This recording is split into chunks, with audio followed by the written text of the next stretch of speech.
पर ताम्रवर्ण हो रहा था सबके मुखमंडल का। पल्ली तरफ ठाकुर जी खड़े। ठाकुर जी, कहो गोपी दर्शन है गए दुर्वासा जी के, कैसे रहे दर्शन? आज कहा प्राप्त कियो सत्संग में? गोपी बोली, एक ही चीज प्राप्त करी। बोले कहा? बोले तुम झूठे, तुम्हारो दुर्वासा झूठो, और तुम दोनों की झूठी साक्षी मानने वाली ये जमुनाऊ झूठी है, तुम सबरे झूठे हो। बोले तुम कह रहे हो तुम परम योगेश्वर, और वो दुर्वासा जी कह रहे हो वो दुर्वा खाते हैं, और दोनों की साक्षी दे रही है ये यमुना।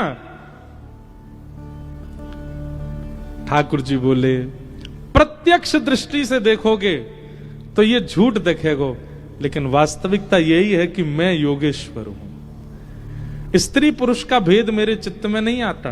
कभी किसी पर स्त्री क्या किसी का भी काम भाव से तो चिंतन मैंने किया ही नहीं है, इसीलिए यमुना ने मार्ग दिया।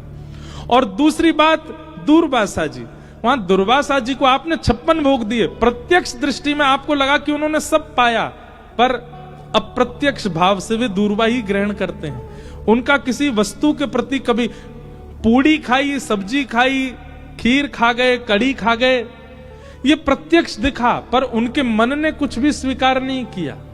वो प्रत्यक्ष भाव से दुर्वासा ही हैं, और इन दोनों की साक्षी मानने वाली यमुना ये परम सत्य है। अप्रत्यक्ष भाव से मेरा रूप दिखा नहीं है, इसलिए तुमको बहम लग रहा है। ठीक वैसे ही बंधुओं, ठाकुर जी को चोर चोर चोर सब जगह कहा गया, पर ठाकुर जी चोर नहीं, ठाकुर जी रक्षक हैं। हम सबको कहीं हमारी चोरी हो ना जाए उससे बचाने वाले ठाकुर जी। ऐसे परम सत्य श्री ठाकुर जी को हम प्रणाम करते हैं। सत्यम परम धीमहि, ऐसे परम सत्य परमात्मा को